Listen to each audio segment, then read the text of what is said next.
Hi class, so we are going to cover a couple of the video lectures while we're all home in this terrible cold weather. So first we're going to talk about listening. And we're going to start with this quote: "A man's inability to communicate is a result of his failure to listen effectively."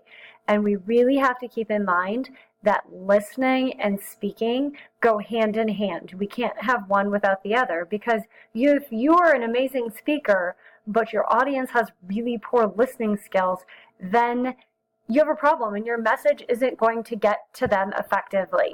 So it is important that we work on both sets of these skills.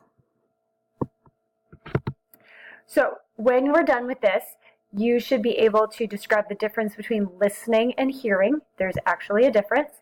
You should be able to describe some barriers to listening and then some strategies to help you be a better listener. And this is information that is good for you at home with mom and dad. It's good for you in all of your classes. And so it's just important to think about how this aspect of communication works.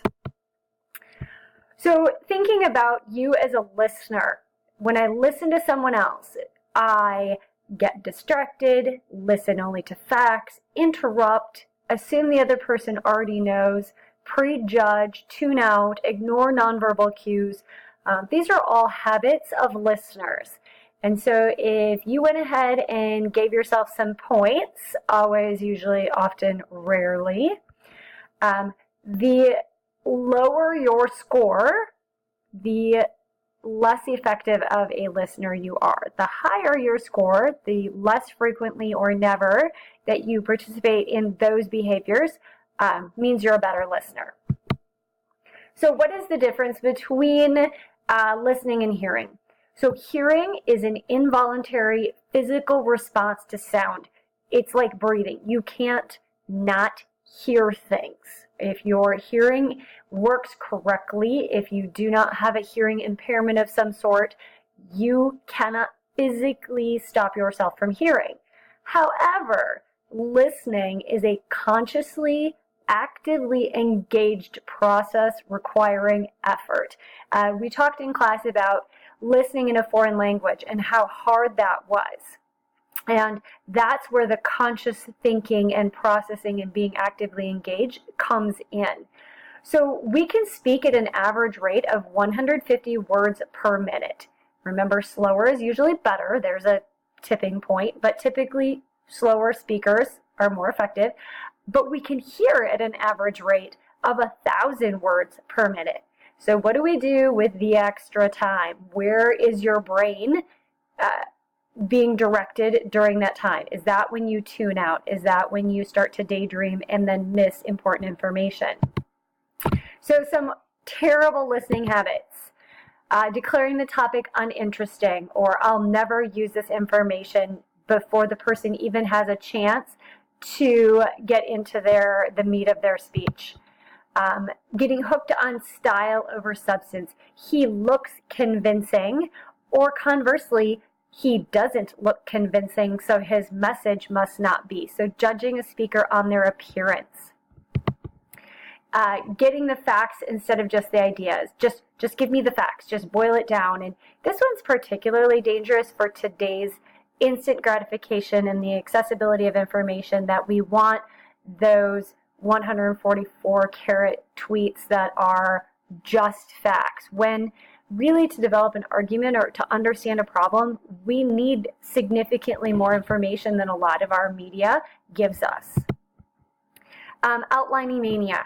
I hear this all the time. Wait, stop, hold up, I haven't written that down. And while taking notes is important and a really great habit, it can distract you from actually listening because you're more focused on writing and you're not processing what's being said. So note-taking shouldn't be copying down word for word what a teacher is saying.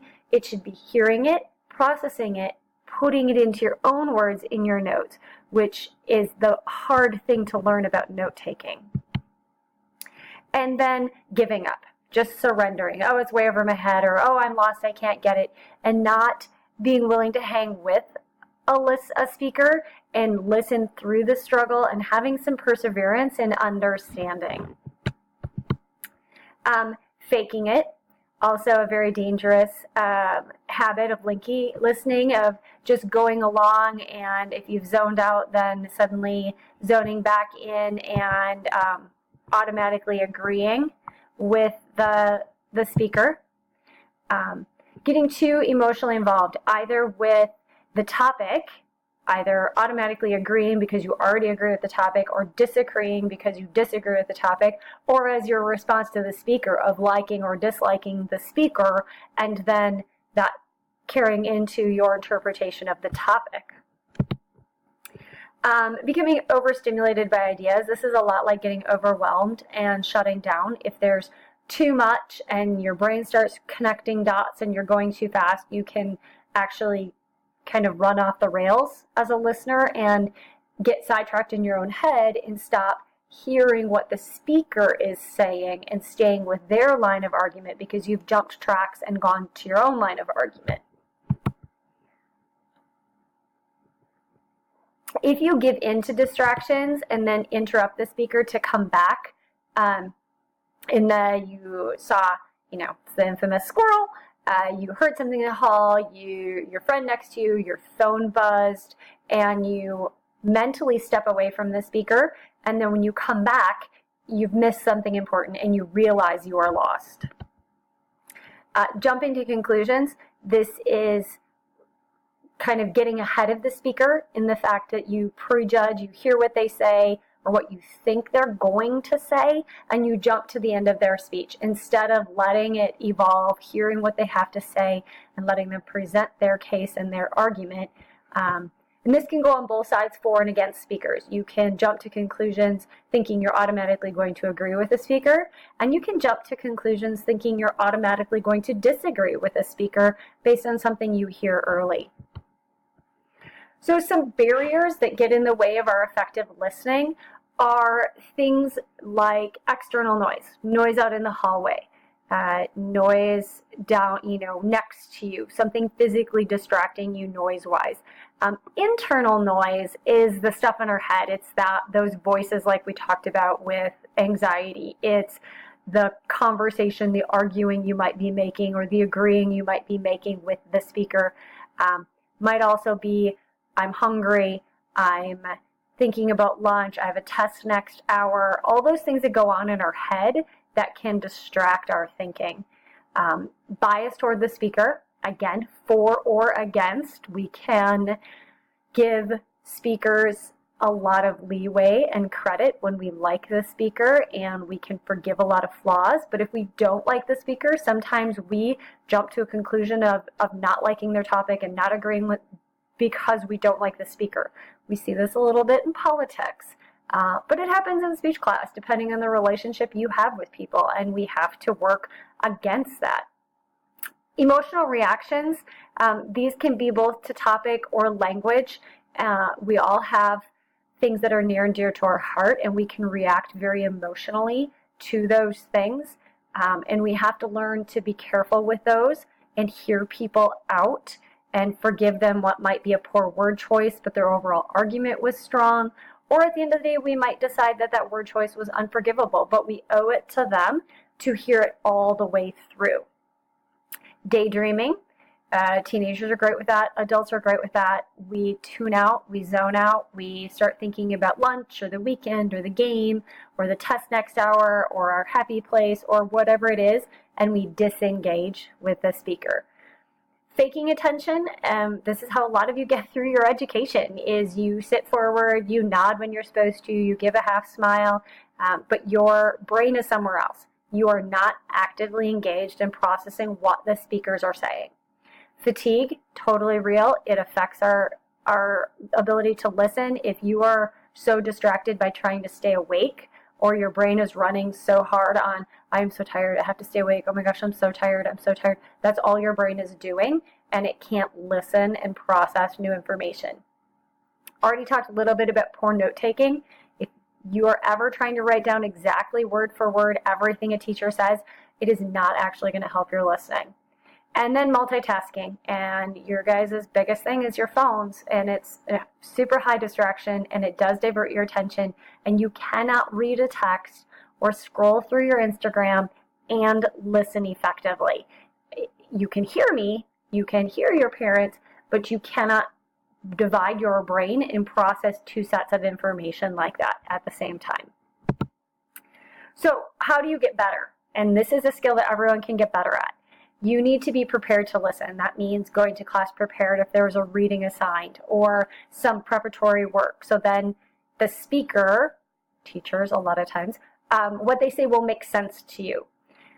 We're going to talk a lot about being open-minded, both to the speaker and the topic. You have to be open-minded. If someone is speaking on something you disagree with, it's okay to hear them honestly and fairly. And that doesn't mean that you are being weak to your position or you're betraying your position. Sometimes you'll hear things that give you pause to think about your own side, and that's okay. Sometimes it will confirm your position. Sometimes it will just give you respect for the other side and be like, oh, I understand why they think differently than I do. I don't agree with them, but I understand their position better now, and it creates more tolerance and more understanding. Avoid distractions. If you can't pay attention by the window, don't sit by the window. If you can't pay attention next to Johnny or Susie, don't sit by Johnny or Susie. Turn your phone face down. Silent those notifications. Anything that is going to distract you, try to minimize that. And then the next three are really about your processing. Identifying a central idea. What are they trying to do? Purpose and topic. What are the main points? Remember the whole tell me what you're going to tell me what you told me. That really clear and direct structure helps your listeners identify where you are in the speech and what you're saying. And then think along with them. Don't jump ahead, don't belabor or get stuck on a point. Kind of think along with a speaker as they are going. So the listener has a responsibility. So most people do not listen with the intent to understand. They listen with the intent to reply. And this is super true. If you are in an argument with your parents or your best friend, most of the time you're waiting for them to stop talking so you can say what you want to say next. And as a result, you're not honestly listening to what they say. You're simply waiting to hear their voice stop.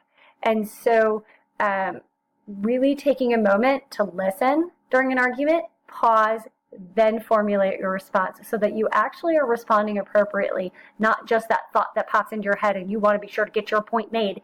And so you actually are simply hearing for their voice to stop, not listening to their message. So a listener has responsibilities. You are supposed to provide nonverbal feedback, eye contact, nodding, positive body language, encouragement. We are going to be that positive audience. Already talked about being open-minded. There's something valuable in every person's speech, even if you disagree with them, even if they maybe didn't do a great job delivering it, or their content wasn't strong, but their delivery was great. There is always something positive, and everyone does something well and has things they need to improve. And then do your best to pay attention. It really is your responsibility. So now that we're done with listening, be sure that you can identify the difference between listening and hearing, barriers, and strategies that will help you be a better listener. Thanks for listening.